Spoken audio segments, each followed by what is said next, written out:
Salut! Bine v-am regăsit. Mă bucur să am onoarea să fiu alături de voi și în această seară. Așa cum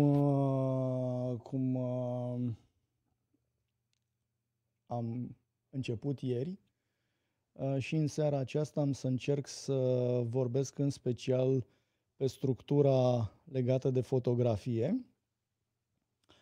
Și cei care au urmărit podcastul de ieri știu că am discutat în primul și în primul rând despre fotografie ca o artă bazată pe compromis și am punctat la ieri o serie de elemente legate de fotografie care presupun un compromis permanent.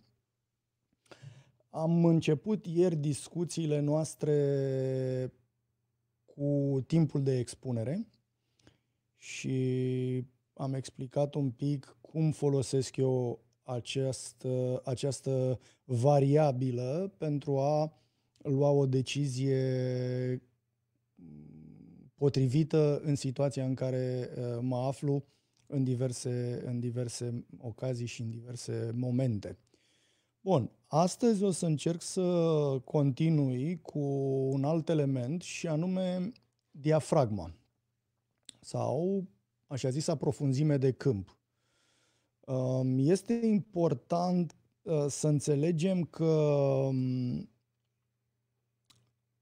în fotografia de documentar și în general în fotografia de valoare, cam tot ce se vede într-o imagine, indiferent către ce îndrepți aparatul de fotografiat, o fotografie este considerată mai puternică și mai valoroasă cu cât în ea se întâmplă mai multe lucruri, sunt mai multe planuri, sunt mai multe elemente și în fiecare loc se întâmplă câte ceva. Normal că la început fotografii amatori și fotografii sau cineva care n-a făcut o fotografie în viața lui, prima tendință este că atunci când ia aparatul de fotografiat să facă o imagine care să izoleze un anumit subiect, fie că e vorba de o floare, fie că e vorba de portretul unei persoane și să izoleze acel subiect de fundal.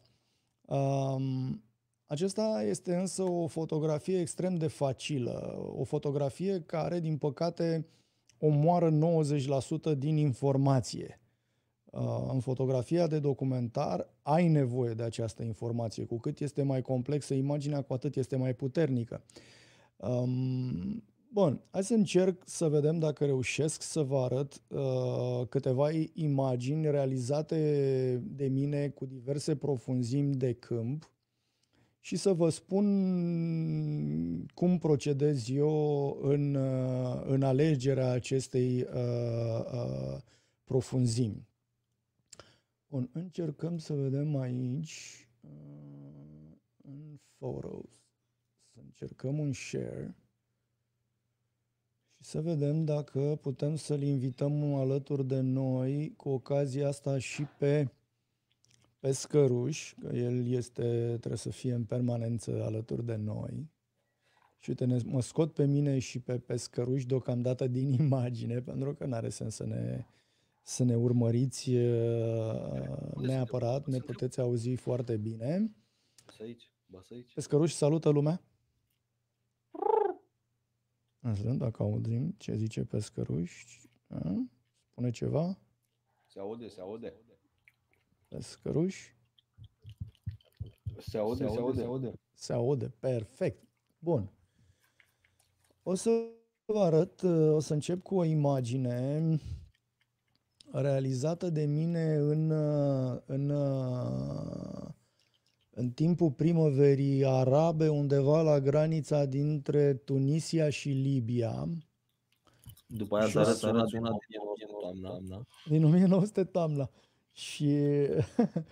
Și am să vă arăt această imagine pentru că este una dintre imagine pe care eu am realizat-o cu o profunzime de câmp F16. Deci, deși era încă soare afară, pentru a putea realiza această imagine a trebuit să cresc ISO-ul și să scad cât mai mult timpul, motiv pentru care, deși văd foarte mult în profunzime, anumite persoane sunt încă clare, frame-ul este sharp, iar altele care s-au aflat în mișcare au un pic de mișcare. Motivul pentru care am ales să trag așa nu este doar, sau nu am vrut doar să văd cât mai mult din imagine, dar am vrut să redau un pic în imagine și tumultul acelei mase de oameni care nu știa ce se întâmplă, nu știa dacă primește alimente, nu știa care va fi situația lor nici azi, mai ales gândindu-se la viitor.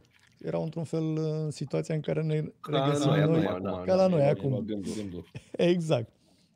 Bun, numai că pe vremea aia oamenii adică mulți oameni de pe planetă râdeau de astfel de oameni și spuneau că nu e treaba lor ce pățesc acești oameni.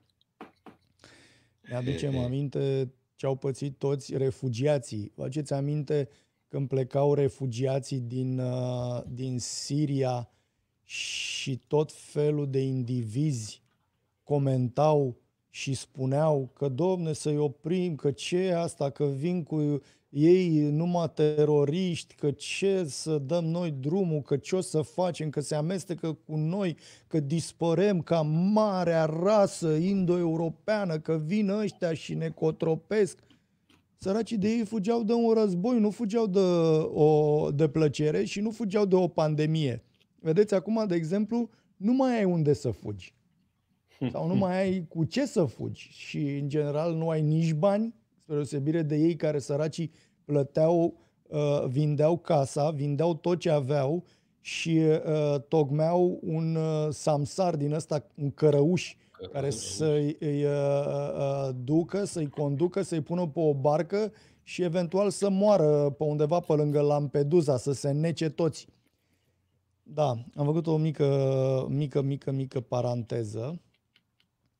Merg mai departe și vă mai arăt o imagine. Aș vrea să vedeți din nou această imagine trasă de mine cu, cred că maximum, sau oricum cu un singur stop sub maximul pe care îl permitea aparatul, și anume F20.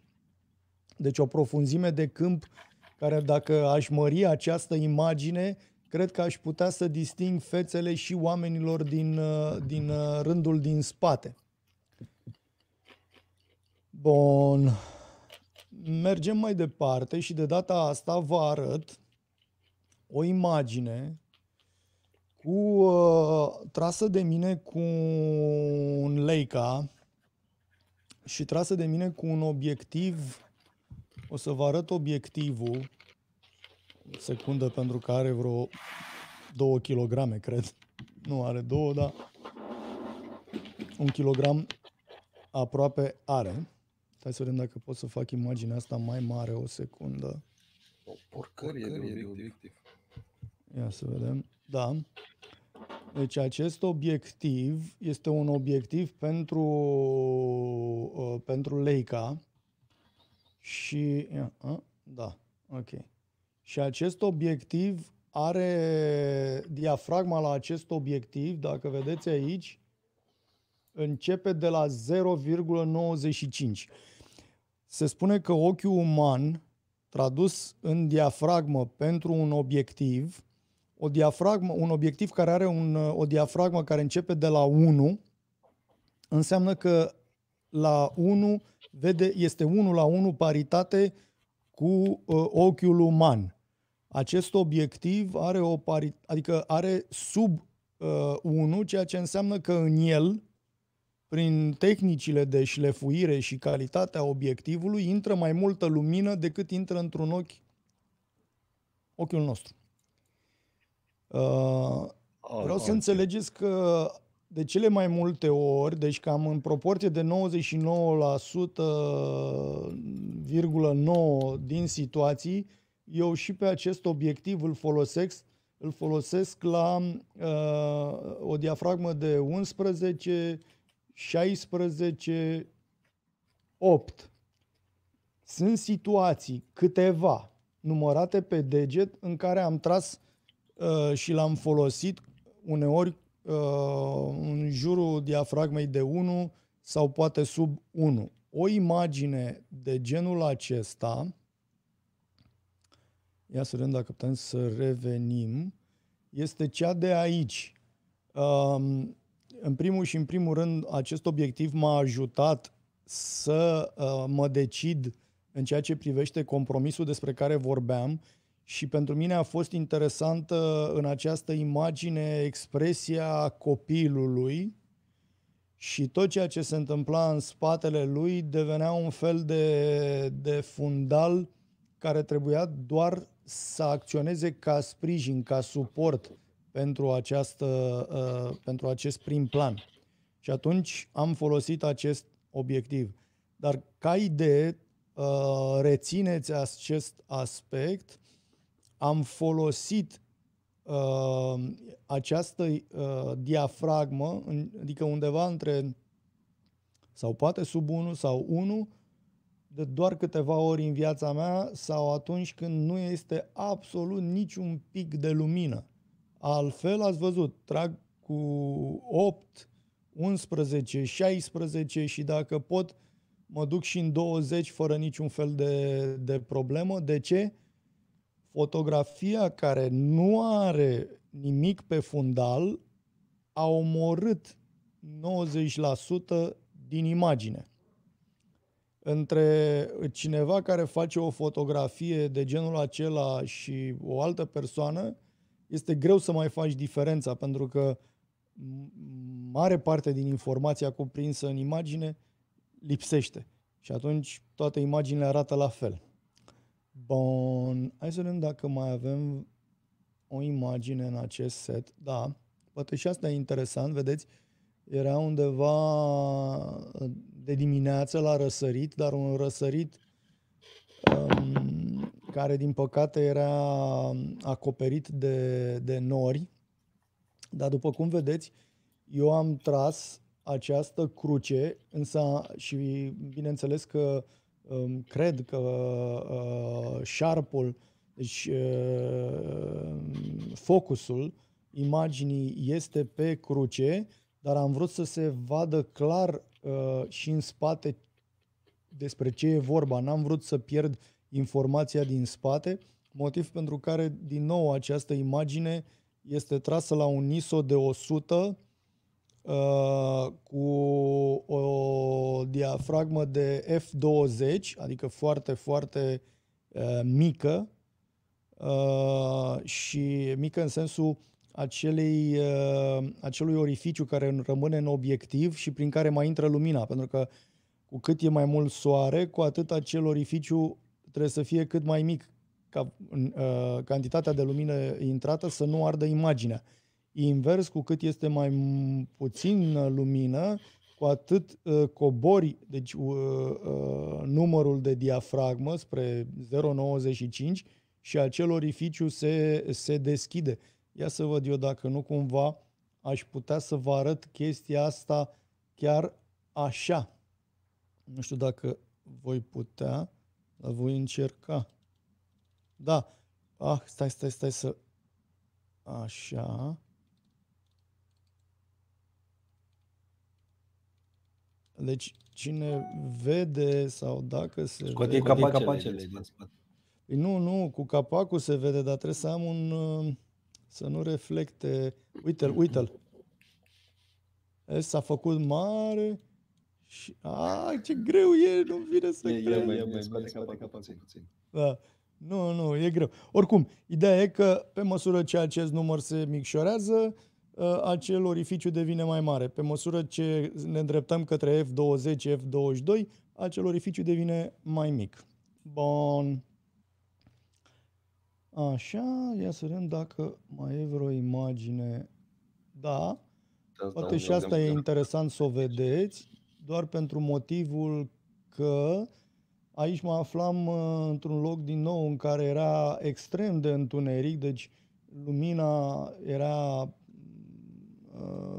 precară, inclusiv instalațiile de lumină erau destul de slabe și chiar și în aceste condiții eu trag cu o diafragmă de 2,5, adică nu cobor cât îmi permite obiectivul, respectiv cred că la Canon se duce undeva pe la 1,4, nu mai știu, dar oricum nici nu contează. Ideea e că m-am dus 2 stopuri cel puțin peste minimum pe care îl aveam la dispoziție ca și abilitate a obiectivului. Bun, ia să vedem cât timp a trecut. Bun, perfect, astăzi suntem într-un ritm mai bun. Am discutat și ieri și o să continuăm și azi cu a doua parte a acestui podcast. Repriza 2, basket. Exact, în repriza 2 vom încerca să vorbim un pic despre Corona. o imagine, povestea din spatele unei imagini. Și o să vă povestesc, o să vă arăt imaginea și am să vă povestesc. Deci, imaginea este cea pe care o vedeți aici pe fundal, dar imediat am să vă și arăt eu mare și am să vă povestesc cum am ajuns să fac această imagine. Bun. Share screen, mergem din nou aici, mergem frumos aici și avem această imagine. Deci am ajuns la Baia Mare, cred că asta este în 2011, imediat după ce am aflat că acolo există un primar care vrea să construiască un zid. Și declarația pe mine, ce mi-a atras atenția a fost declarația lui inițială, că vrea să construiască un zid, vrea să pună puncte de acces în și dinspre acest complex cu poliție, că vrea să aibă instalate camere de vederi, astfel încât nimeni să nu mai poată să facă acolo, nu știu, ce nu-i convenea primarului, whatever. Bun, m-am suit atunci în avion, am ajuns la Baia Mare. Când am ajuns eu, de-abia săpaseră fundația și am stat în Baia Mare până când s-a construit zidul. Am documentat toate etapele construcției acestui zid. La un moment dat, în ziua în care muncitorii au început să pună aceste rânduri de cărămizi pentru a ridica și finaliza zidul, am avut această idee de a ruga una dintre fetițele care locuiau în acest complex să vină la fiecare etapă și să se așeze în spatele zidului, tocmai pentru ca din mai multe fotografii să pot ilustra această ridicare cu toate simbolurile aferente. Așa am făcut această imagine. De fapt, prima este asta, pentru că aici este primul rând. Aceasta este a doua. O secundă. Nu știu de ce le-a luat așa. Ok. Deci asta este prima. Asta este cea de-a doua. Asta este cea de-a treia imagine. Hai să văd dacă mai mare de atât nu am cum să o fac, dar oricum cred că pe un ecran mai mare se vede. Bun. Asta este cea de-a treia. Asta este fotografia despre care vorbesc și pe care, cum să vă spun, eu întotdeauna mă bucur de momentele magice pe care mi le oferă mie cineva, nu știu cine, dar mi le oferă. Și ăsta e unul dintre aceste exemple. Eu când am rugat această fetiță, cred că Mădălina este numele ei, cred, nu mai țin minte, nu, Carmen. Carmen este numele ei. Carmen, am rugat-o pe Carmen, te rog frumos, când vezi că mai ridică un rând de cărămizi, vii și mă cauți oriunde aș fi și vii și te așezi și facem această poză. Dar niciodată eu nu m-am gândit că voi face această poză. În momentul în care zidul a ajuns la acest nivel, fetița nu s-a mai văzut și eu aș fi terminat această serie așa. Numai că fetița, fără să-i spună nimeni nimic, fără să-i mai adaug eu niciun fel de indicație, singura indicație a mea a fost la început, când ai văzut că s-a turnat un rând, vii la zid. Dacă nu mă găsești la zid și lucrezi pe undeva, vii și mă tragi de mânecă și mă aduci la zid.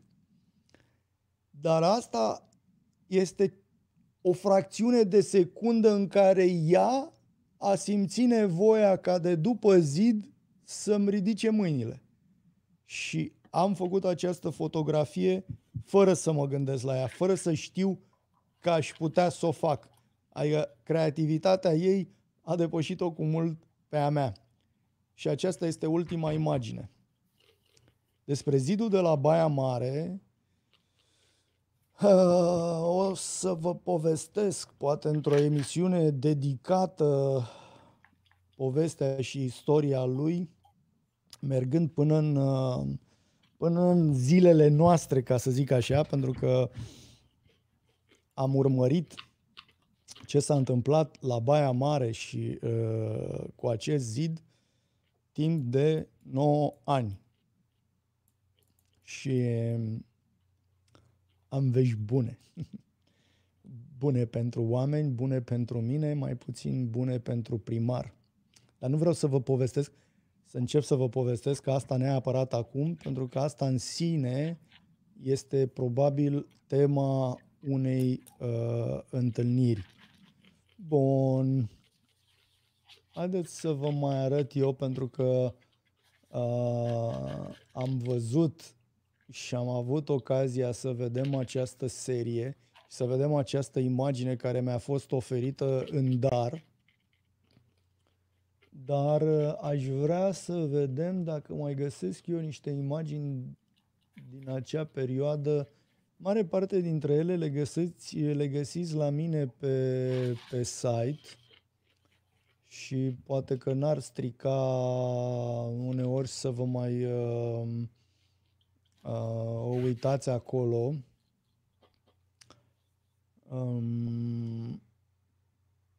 Bun, ia să vedem dacă avem de atunci niște imagini.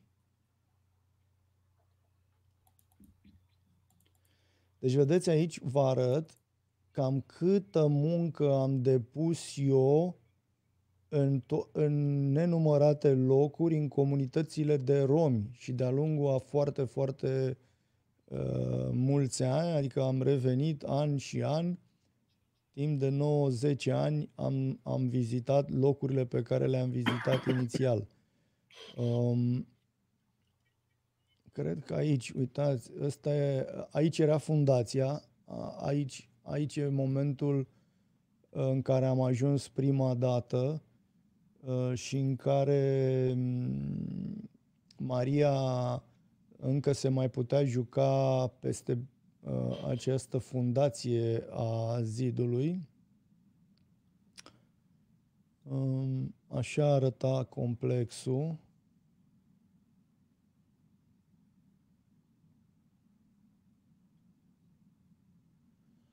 Și acesta e primarul. Cei care au urmărit emisiunea de ieri își aduc aminte că la un moment dat am aflat că primarul se duce pe o comunitate de romi din Craica, face o vizită oficială de lucru și atunci m-am dus să-l văd și eu pentru prima dată cum arată și să înțeleg cu cine voi avea de-a face în această luptă. Bun. Aici vorbea cu... se făcea că vorbește cu oamenii. În spatele lui sunt unii dintre cămătarii care ulterior l-au ajutat să păcălească oamenii, să amenințe oamenii, să-i forțeze pe oameni să accepte o parte dintre ei, o parte foarte mică, relocarea la Cuprom. Fosta fabrică, pentru că el a promis că va dărâma această comunitate și va organiza aici de-astea la iarbă verde, picnicuri și grătare și din păcate pentru el nu a reușit acest lucru. Bun. Aici este zidul.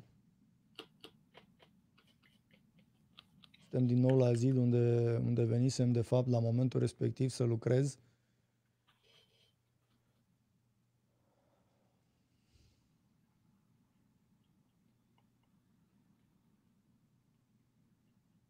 Vedeți, poate și asta, dar despre această fotografie o să vă prezint într-una din seriile următoare și o să vă povestesc povestea ei. Bun. Și cam asta ar fi poate de discutat despre povestea unei imagini. Bun.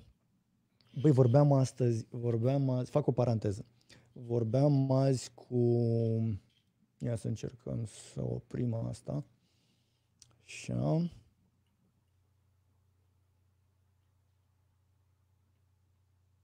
O melodie, un jingle.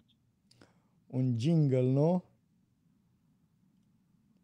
Ia să vedem, un jingle, nu. Da, ca să punctăm această separare de lucruri, nu? Bun. Aș fi vrut să fac o mică paranteză și să vă spun că azi am vorbit cu unul dintre foștii ambasadori în România, al unei alte țări. Și spunea optimist, într-un fel, domnia sa, că după această pandemie, atunci când vom trece, oamenii vor avea șansa și se vor redescoperi și vor fi învățat ceva și lumea va fi altfel. Băi, sincer să fiu, adică e un prieten bun și un om pe care îl respect, dar cred că optimismul de care dă dovadă este puțin nefondat, pentru că omenirea a mai trecut prin astfel de momente cruciale și nu de mult, respectiv în urmă cu 75, 70, 80 maxim de ani, a trecut printr-un război mondial în care au pierit zeci de milioane de oameni, 6 milioane în Holocaust, vreo 20 de milioane de ruși. Și acum dacă începem și adunăm toate victimele din Germania, din Franța, ajungem la niște cifre care fac ca această pandemie să fie o glumă. Din păcate n-a învățat nimeni nimic. Și părerea mea este că nici după acest moment nimeni nu va învăța nimic. Pentru că oamenii au o memorie scurtă. Imediat după ce ieșim, omul spune, gata, am scăpat, la revedere, te-am pupat, la revedere. Și se întoarce la vechile obiceiuri. Pentru că alea noi îți trebuie timp să ți le formezi. Și cum spuneam, îți trebuie efort, educație, voință și e greu. Când la noi, ca specie, de asta memoria este scurtă. Pentru ca, indiferent de drama prin care trecem, să nu rămânem ancorați acolo și să ajungem să ne, cine știe, să ne facem diverse lucruri. O secundă doar, vreau să verific ceva.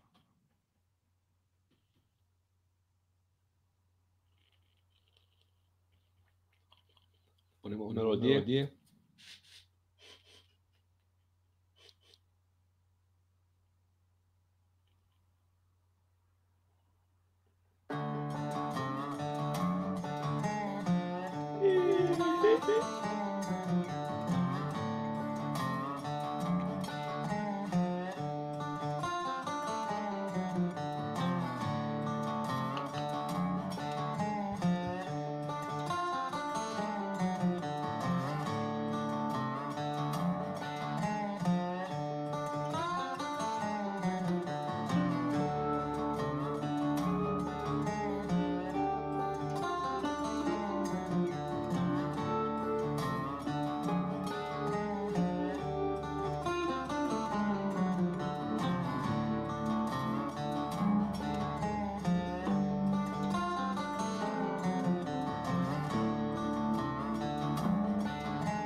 Reluăm și să continuăm această discuție. Ajungem acum în zona de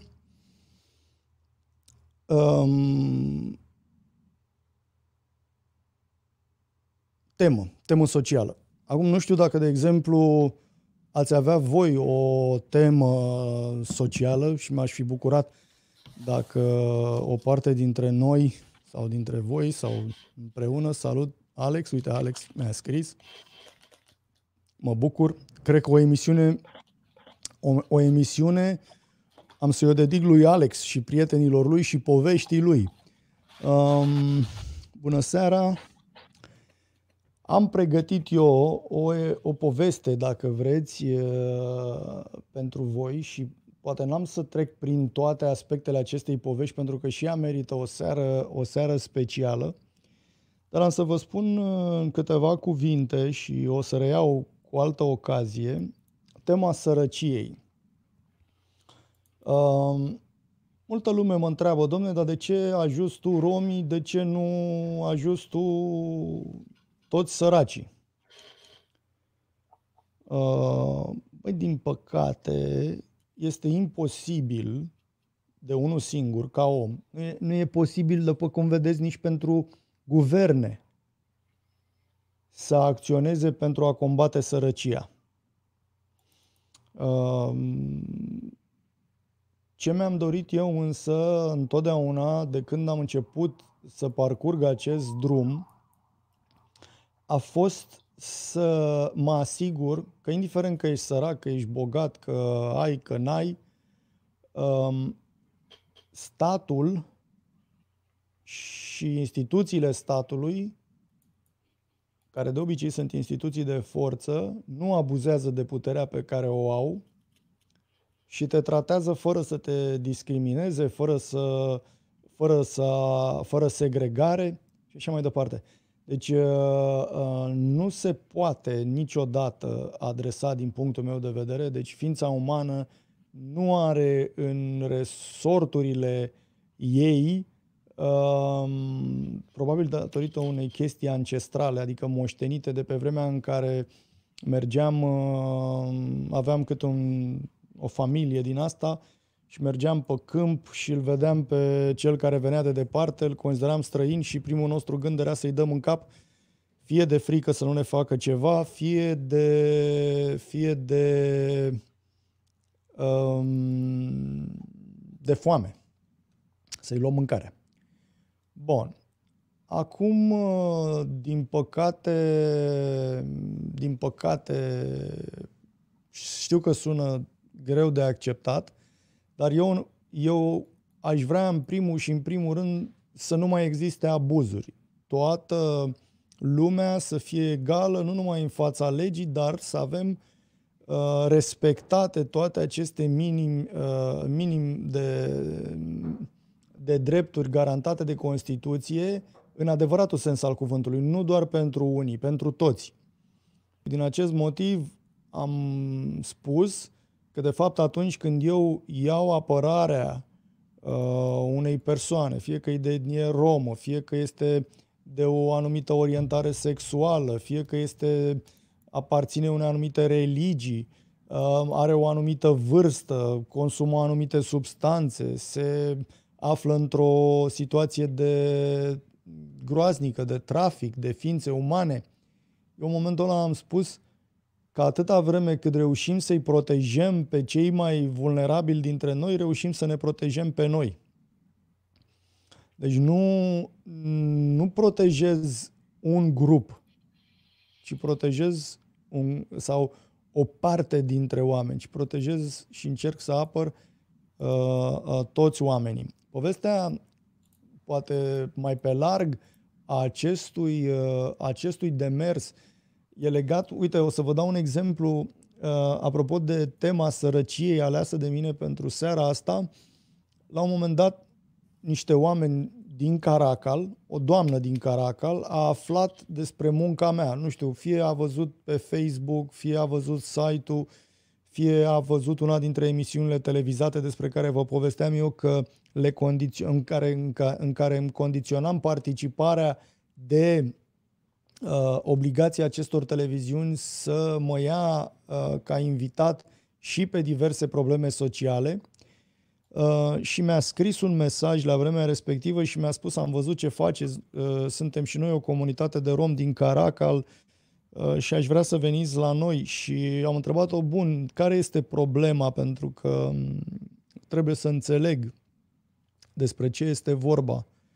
Și doamna mi-a spus atunci: uitați, suntem săraci, n-avem de niciunele, nu reușim să de-abia punem de mâncare de pe o zi pe alta. Și am zis: doamnă, îmi pare rău, dar este imposibil să ajung la dumneavoastră. Pentru că eu, dacă închid ochii și mă duc cu mâna pe harta României, oriunde pun degetul găsesc această problemă a sărăciei. Nu am resursele, nu am puterea pentru a face aria. Păstrați contactele mele și dacă cumva întâmplă să ajungeți într-o situație mea să presupună o altă temă decât cea a sărăciei, am să fac tot ce îmi stă în putință să ajung la dumneavoastră. Acest lucru s-a întâmplat, cred că n-a trecut un an și era ziua mea și a doua zi după ziua mea am fost anunțat de către doamna respectivă că au primit ordine de evacuare cu data de 15 martie. M-am suit în mașină, am ajuns la Caracal, am intrat în comunitate, am înțeles despre ce este vorba, am întocmit imediat un raport, l-am trimis către Amnesty International. Oamenii, când am ajuns acolo, să rețineți, aveau bagajele făcute și puse lângă pentru data de 15 martie, urmând să iasă afară din casă. Și au venit atunci, imediat am chemat toate organizațiile internaționale, s-au mobilizat, au fost invitate 7 ambasade, deci 7 ambasadori ai unor țări, cred că în special europene, dar inclusiv ambasadorul Statelor Unite, au vizitat acel loc și asta se întâmpla, asta să nu greșesc eu, cred că prin 2014, deci în urmă cu vreo 6 ani, și comunitatea este și azi în același loc. Cred că da, dacă mă uit și găsesc cumva o altă dată, vă spun. Bun, fie. Acum, eu de teama de a nu depăși acest timp și de a mă ține de un program, am fost poate mai rapid decât de obicei și trebuie să recunosc, pe măsură ce trece timpul, viteza mea de reacție și adaptarea mea la acest nou mediu crește, motiv pentru care o să-mi fie din ce în ce mai ușor să sar de la o temă la alta, să punctez anumite lucruri și, bineînțeles, să vă transmit un volum de informații din ce în ce mai mare în timpul alocat. Ar trebui să continui încă 5 minute, dar m-aș bucura de data aceasta. Vedeți, am pus eu undeva, hai să încerc, poate chiar aș putea să vă mai arăt și aici. Claudiu, băi, Claudiu, uite, un om deosebit. Un om lângă care pe care mă bucur că l-am cunoscut și pe care, cred că și atunci, în momentele în care lui a fost un pic mai greu, l-am sunat și i-am spus să nu îi pară rău, că oamenii care contează în viață vor fi în continuare alături de el. Ia să vedem noi dacă pot să vă găsesc undeva, nu ăsta, hai să vă spun, deci dacă intrați pe Skype, Skype și căutați ID-ul meu, acesta este el, îl scriu eu aici și îl arăt. Așa. Dacă are cineva, nu știu, îndrăzneala, prezența, voința, interesul, dacă formați acest număr pe Skype, putem să intrăm în direct. Dacă nu, de exemplu, m-aș bucura să mai vorbim despre câteva întrebări. Diana m-a întrebat ceva. Te-ai gândit vreun moment oare cum ai putea documenta pandemia asta fotografic? Da. Nu știu cum aș structura-o, dar eu o documentez. Diana, eu o documentez. Adică uite aici, stai să vedem dacă găsesc, să vă arăt. Eu chiar o fac. Sunt încă o parte dintre imagini pe care n-am apucat să le editez. Normal, acestea fiind imagini proaspete, sunt RAW-urile, dar ia să vedem noi dacă vă pot arăta un pic, pentru că Diana a întrebat, numai Diana îndrăznește. Diana, bravo. Aplauze. Aplauze, uite aici pentru Diana. Ia să vedem, astea sunt aplauzuri. Diana! Bravo. Ia să vedem noi. Photos, share. Vedeți, aici am documentat o mare parte din pandemie. Nu întotdeauna am timp, dar uneori mai îmi fac timp și mai trag cu pandemia asta.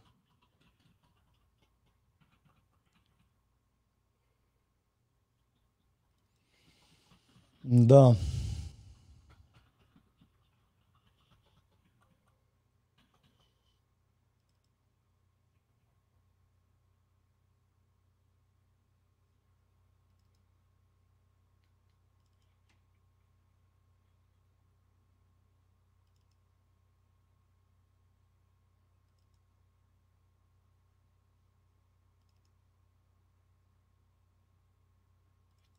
Da. Ok, Diana? Altcineva? Păi aveți 15 minute. Eu aș putea să spun multe lucruri. Bă, dar aveți 15 minute în care puteți să întrebați. Dacă eu v-aș spune că au venit străini și care plătesc mulți bani și sunt corporații care au plătit mulți bani ca să stea de vorbă.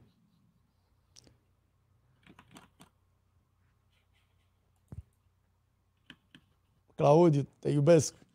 Da, nu știu, e bună, nu e bună? O vedea.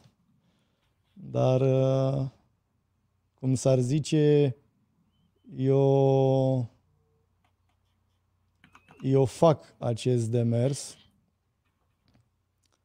de a documenta minunata pandemie și câteva imagini s-au strâns deja.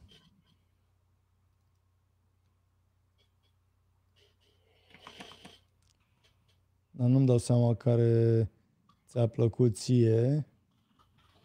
dar sunt. Și mai am, dar încă n-am apucat să le descarc. Bun. Eu sunt curios cum vezi. Țăndărei. Băi, să știi că, uite, ăștia, ți-am zis eu, au închis întâi Țăndărică și după aia s-au dus să închidă Țăndărei. Românii... Nu-l vezi, da, nu mai poți să-l vezi. Dar fii atent, interesantă chestia, vezi, noi căutăm țapii spășitori și la vreme de pace, ca să zic așa, romii erau cei care ne făceau de rușine și erau țapii noștri spășitori. De exemplu, noi mergeam în lume și spuneam, stai mă, că noi nu suntem așa, ăia sunt doar romii, sunt așa, noi suntem extraordinari, ființe supreme, ariene, dar ăia nu sunt. Noi nu suntem toți români, ăia nu sunt români. Băi, poate de data asta înțelegeți, sunt toți români și vina, nu există nicio rușine, dar vina pentru situația în care o parte dintre români se găsesc azi, va aparține și vouă. Și am mai spus asta acum câteva zile. Dar, vezi, atunci erau cei care te făceau de rușine, acum, de-aia murim noi. De-aia murim noi, că dansează la Țăndărei. Că au făcut grătare la Țăndărei, gata, suntem morți. De aici pleacă destinul tragic al poporului român, născut, care a dat naștere dacilor, dar care moare printr-un popor care nu e poporul român, este un popor așa, a venit peste noi. Bă, băieți, băi, oameni buni, romii sunt aici de pe la 1300, dacă ne uităm, cred că la toți istoricii, inclusiv Neagu Giuvara. Mai mult, ei sunt primii care vin dintr-o zonă care se chema Roma. Deci, după ce au fost eliberați din sclavie, s-au aflat o perioadă de vreme la confluența teritorială dintre o bucată din Grecia, o bucată din Turcia, o bucată din Bulgaria, și locul ăla, în memoria fostului Imperiu Roman, s-a numit Roma.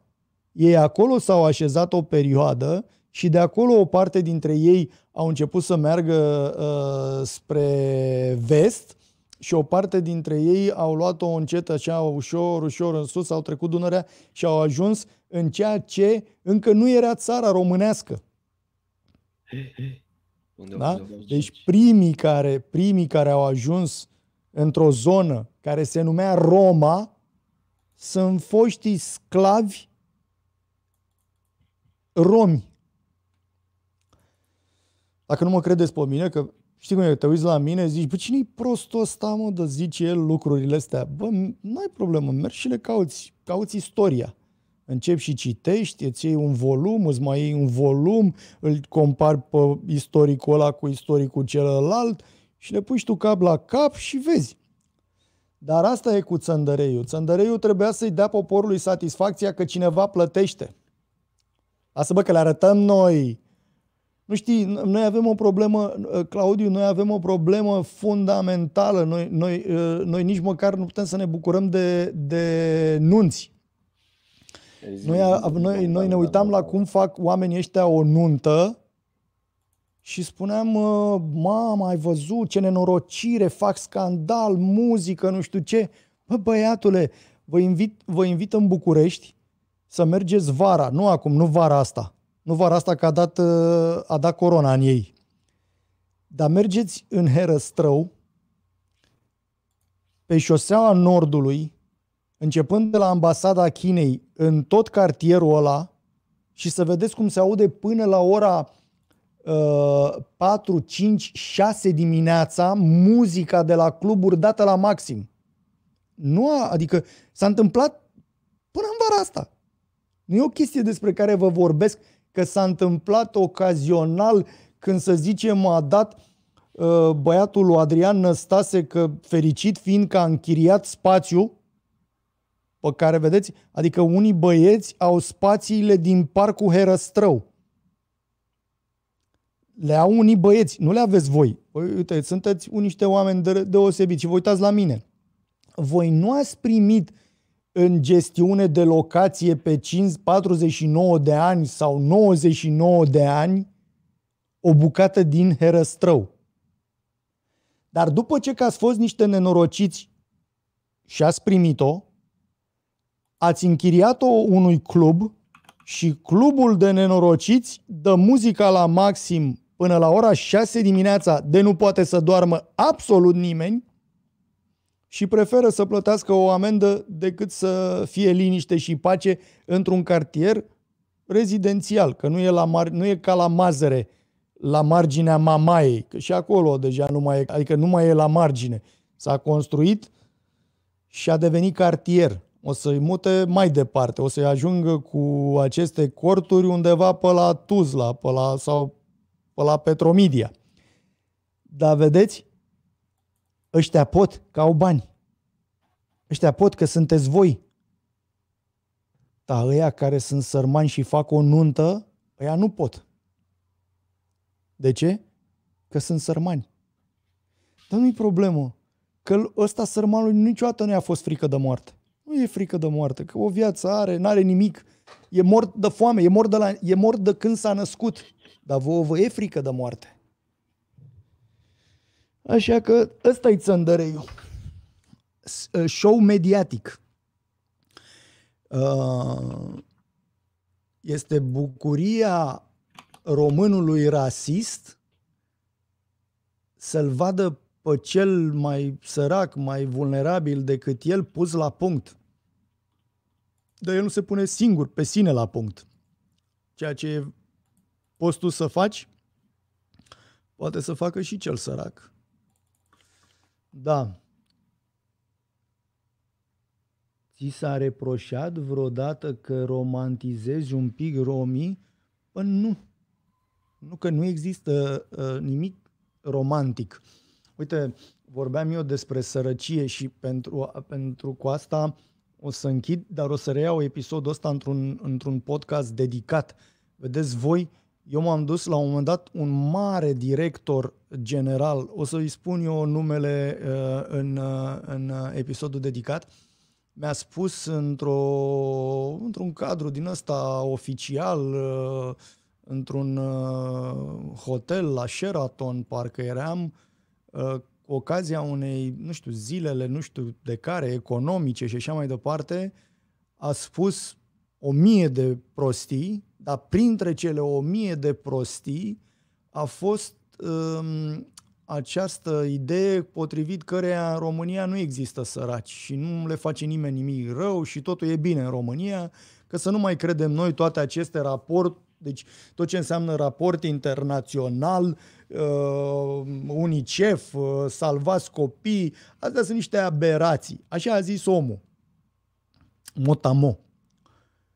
Și era înainte de decembrie și mi-aduc aminte că eu am zis atunci, băi, am vrut să fac parada națională, dar zic, băi, incredibil, ăsta spune că nu există sărăcie și că nu există oameni care trăiesc în condițiile respective. Băi, și întâmplarea, pentru că v-am zis, este fenomenală această întâmplare, acest element magic, fie că vine din educația ta, fie că vine dintr-o fărâmă de har.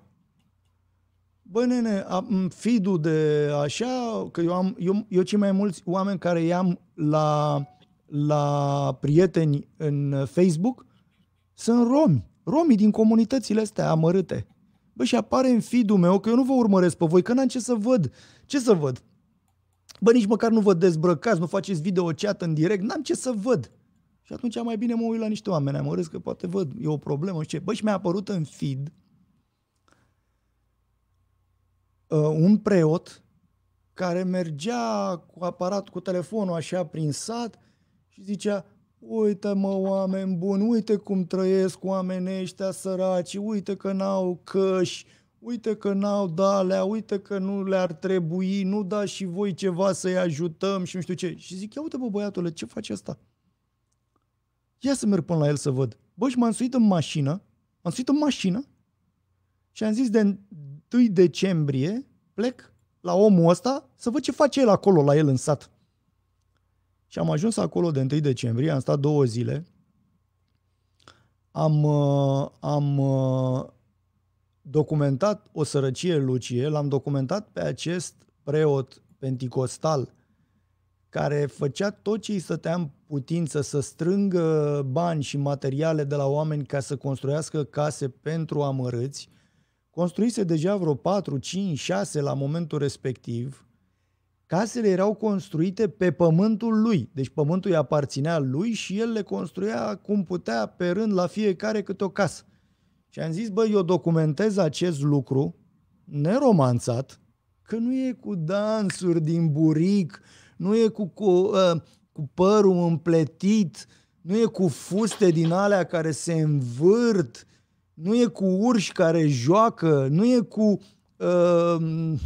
răpirea din serai. Haideți să vă arăt eu cu ce e, ca să vedem cu ce e, nu? Că așa e frumos, să vedem cu ce e. Ia să vedem noi dacă avem aici, pe undeva, romii. Și dacă avem noi la romi,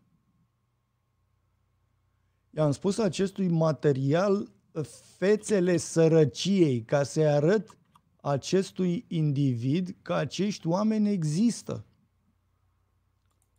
Băi, nu știu eu pe unde e, dar hai să vedem dacă îl găsesc așa.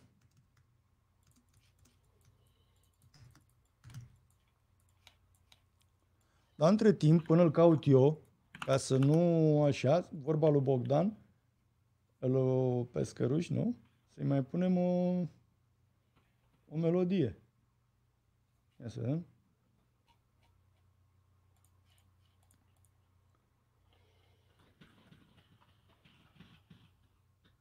Nu știu dacă merge, dar indiferent că merge sau nu merge, eu trebuie să găsesc acest material.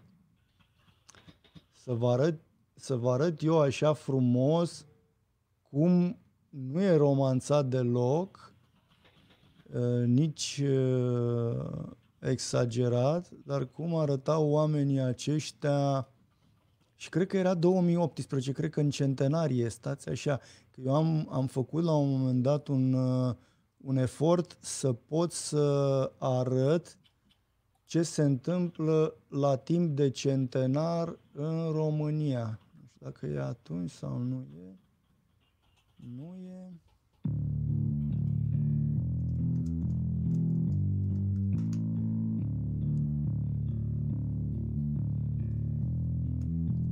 Aha, l-am găsit. Bun. Așa. Bun. Suntem bine. Deci, uite, așa am plecat eu și uite ce am găsit. Deci, în condițiile în care directorul general, un om care primește un salariu de cel puțin 15-20 de mii de euro lunar și cu bonusuri depășește 100 de mii de euro sau 150 de mii de euro, așa fugind. Uite, bă, băiatul, că există săraci. Și știi cum l-am găsit? Am găsit în feed și e lângă Târgu Mureș. M-am suit în mașină și am ajuns acolo. Uite, bă, băiatule, că există. Uite, îi vedeți? Ia uite-i. Așa am ajuns eu. Am văzut un preot și am plecat la oamenii ăștia.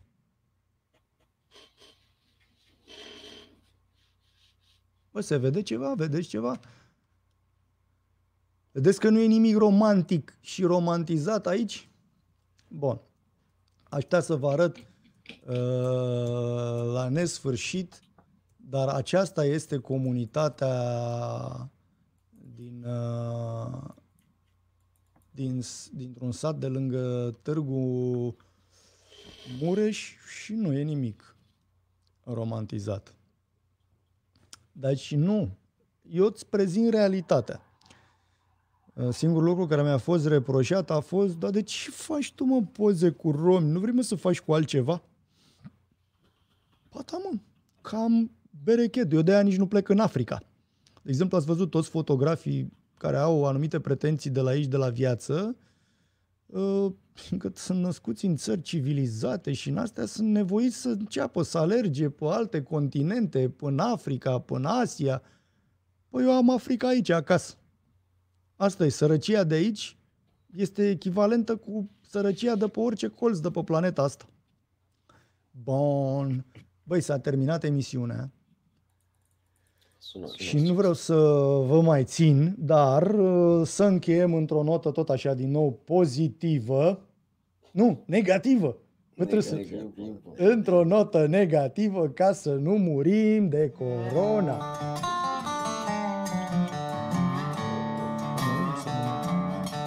Ei, e o reală plăcere să vorbesc cu voi și o să avem ocazia să mai discutăm și în zilele următoare. O să reiau această poveste un pic cu mai multe detalii și apoi o